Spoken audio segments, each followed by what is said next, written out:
Discover 125। গাড়িটা মূলত সমস্যা আছে সেলফের সমস্যা, যে সেলফে কোনো কাজ করছে না। দেখা যাক কি করা যায়। প্রথমে আমরা সেলফটা দেখলাম যে ক্লাচ সুইচ আছে, ক্লাচ সুইচটা দেখলাম এটা ঠিক আছে, সমস্যা নাই। এটাও দেখলাম ঠিক আছে।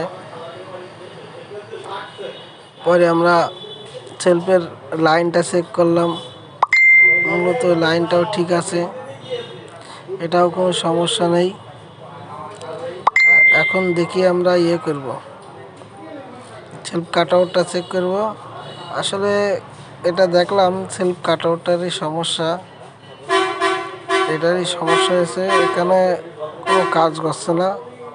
দেখা যাক আমরা একটা নতুন তার নিয়ে আনবো, নতুন তার নিয়ে এসে লাগাবো। এই যে নতুন তার লাগানো হয়েছে, এখন দেখি কি অবস্থা, সেলফটা দিয়ে দেখি।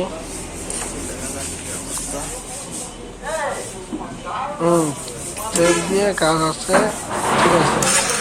আপনারা সেলফ কাটআউটটা অবশ্যই অরিজিনালটা লাগাবেন।